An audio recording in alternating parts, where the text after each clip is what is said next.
Agnes, magsalitaan na. Hoy! Ano pinag-uusapan nyo? Wala lang. Tungkol sa pag-member ng... Sa DX. Bakit? Anong meron?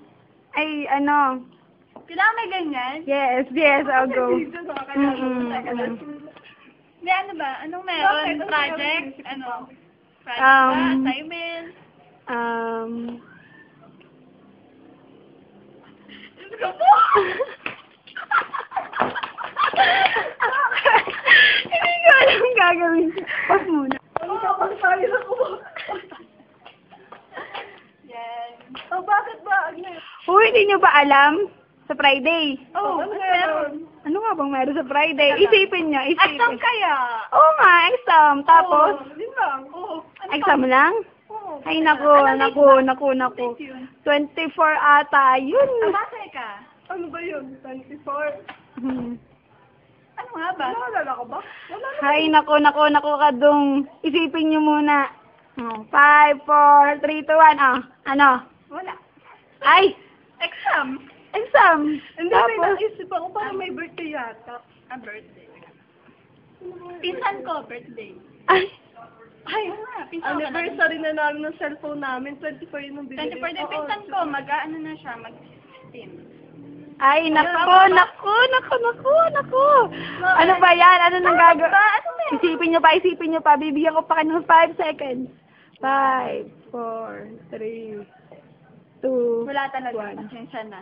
Medyo nakaset na kasi may na-exam. Hay, naku, mga dong.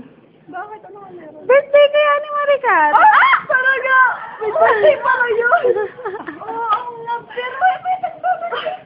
Ano ba yun? 25? 25 ka ba? 24. Ay, oo nga. 24. 25. Tapos, pero naman, birthday siya. Ano meron? At may ganyan. Ewan ko nga basta ito na go. Mag-message. Si Dana mo. Dahil message naman para kay sa 24-year-old na birthday girl natin. Yes, 24. Ay, hindi pala. Go.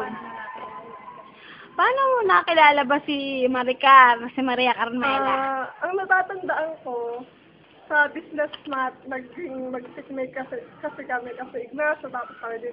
Tapos yun, saka ko nalaman na pala siya, binabola lang Hindi, halata ko pa dun sa kanyang Approachable. Oo, approachable. Yes. Kasi kinakausap niya ako, hindi ko siya kinakausap. Madaldal yun. Tapos natatanda ko palagi niya kinukwento, kaklase daw niya si Bang. Yung nasa Let's Go, di ba? Yun. Tapos niya ba? Oo, naging classmate niya yun. Tapos, yun. So mula nung naging magkaibigan na kami. Teka lang, may tataan. Ayan. So mula nung naging magkaibigan na kami. Tapos, hanggang sa lumawak na din yung circle of friends ko dahil sa kanya. Kilala niya kasi si Carla, tapos si Karen yun. Siya ay mabait. Pwede na. Maganda. Pwede na. Maganda siya. Pati yung panloob. Tapos wag lang masyadong matampuhin, ha? Hindi ka naman namin iniiwan ni Kayla. Nagkakataon lang, hindi ba? Tama yan.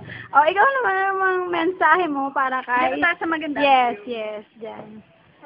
Mensahe? Yes, mensahe. Ay, hindi, ganito muna. Paano mo siya unang nakilala? Oo, alala yes. ko noon, nung mag-e-enroll, yes. nag-isa ako siya may kasama lalaki. Ay! Nasa medyo huli ako noon. Nag-iisa. Alam mo, patawag sa akin, yung baga, yun agad ang patawag niya sa akin. Tapos todo tawa siya, ganyan. Ayun. Unang tingin ko pa lang sa kanya, yun nga, parang yun nga, mabilis siyang makasama kasi nga, siya yung una mag-a-approach sa'yo, ganyan. Tapos, siya yung una magkukwento. Napakakwento kasi niya nung una, napakadaldal, mga ganun ba. Tapos, nagsimula na din yung sama namin kasi pares ng transfer, mga ganun ba. Tapos, nakarelate kayo. Sa, nung pasukan, kami na din na magkasama kasi nga, yun nga, pares ng transfer, wala kami kasama pareho. Yun, doon na nabuo ang lahat. Doon na nagsimula. Hanggang sa lumaki na. Nandiyan na si Donna, biglang dumating si Donna, si Karen. Si Karen din isang transfer, yun nga. Kasi kami na nagkasama, tapos biglang dumagdag din si Joy, ngayon si Agnes, yung mga ganun ba. Ang maganda dyan kay Maricar, masayang kasama, lalo na pag mapera. Oo, tama. Yun. Tapos, ang isa pa dyan, yun nga, pag may pera siya, galante minsan. Minsan naman napaka-kuripot. Minsan napipilitan lang yun Oo. dahil sa katutulak namin Yun, gano'n. parang napilitan lang, pero ayos lang. At least napilit namin.